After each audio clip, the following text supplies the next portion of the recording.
ନମସ୍କାର ଦର୍ଶକ ବନ୍ଧୁ, ତୋରି ପାଇଁ ତୋ ପାଇଁ ସିରିଏଲରେ ଆପଣମାନେ ଆଜିର ଅଧ୍ୟାୟରେ ଦେଖିବାକୁ ପାଇବେ।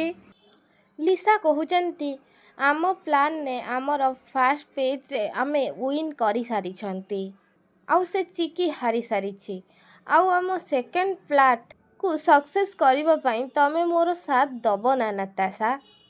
ସେଇ ଟାଇମ୍ରେ ଯେତେବେଳେ ଚିକି ଘର ଭିତରକୁ ଆସୁଛନ୍ତି, ସେଇ ଟାଇମ୍ରେ ଦେଖୁଛନ୍ତି ଘର ଲୋକ ସମସ୍ତେ ବହୁତ କଷ୍ଟ ପାଉଛନ୍ତି, ଆଉ ତାଙ୍କ ତଣ୍ଟିକୁ ଧରିକି ବହୁତ କଷ୍ଟ ପାଉଛନ୍ତି। କାହିଁକି ନା ନାତାଶା ଲିସାଙ୍କ କଥାରେ ପଡ଼ିକି ପଣାରେ ପଏଜନ୍ ଦେଇଛନ୍ତି ସମସ୍ତଙ୍କୁ। ତାପରେ ସେଇ ଟାଇମ୍ରେ ଚିକି ଏସବୁ ଦେଖିକି ଚିକିଙ୍କ ହାତରୁ ପୂଜା ଥାଳି ଗଳି ପଡ଼ୁଛେ। ସେଇ ଟାଇମ୍ରେ ଚିକି ଜୋରସେ ଚିଲେଇକି କହୁଛନ୍ତି ଆଇ ଇଂଲିଶ ମିଡ଼ିୟମ୍। ସେଇ ଟାଇମ୍ରେ ନାତାଶା ଲିସାକୁ କହୁଛନ୍ତି ଶତ୍ରୁମାନଙ୍କୁ ହରାଇବାରେ ମୁଁ ସବୁବେଳେ ତମ ସାଥିରେ ଅଛି ଲିସା। ଏବେ ହବ ଡବଲ ୱାର୍ଡ।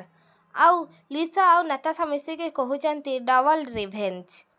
ହଁ ଦର୍ଶକ ବନ୍ଧୁ, ତୋରି ପାଇଁ ତୋ ପାଇଁ ସିରିଏଲରେ ଆପଣମାନେ ଆଜିର ଅଧ୍ୟାୟରେ ଏମିତି କିଛି ସବୁ ଦେଖିବାକୁ ପାଇବେ।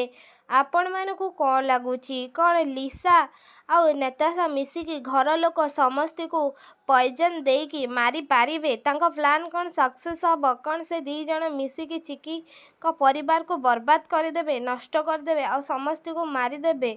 ନା ଚିକି ଘର ଲୋକ ସମସ୍ତଙ୍କୁ ବଞ୍ଚେଇ ଦେବେ ଆଉ ସେ ଲିସାଙ୍କ ସହିତ ମିଶିଥିବା ନାତାଶାଙ୍କୁ ଆଉ ଲିସାଙ୍କୁ ଦୁଇ ଜଣଙ୍କୁ ଉଚିତ ଦଣ୍ଡ ଦେଇପାରିବେ? କ'ଣ ହେବ ଆଗକୁ ଆମକୁ କମେଣ୍ଟରେ ନିଶ୍ଚିତ ଭାବରେ ଜଣାନ୍ତୁ।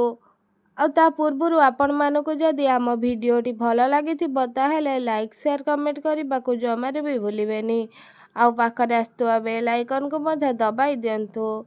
ଆଉ ଆପଣମାନଙ୍କୁ ତୋରି ପାଇଁ ତୋ ପାଇଁ ସିରିଏଲଟି କେମିତି ଲାଗେ ଆମକୁ କମେଣ୍ଟରେ ନିଶ୍ଚିତ ଭାବରେ ଜଣାନ୍ତୁ।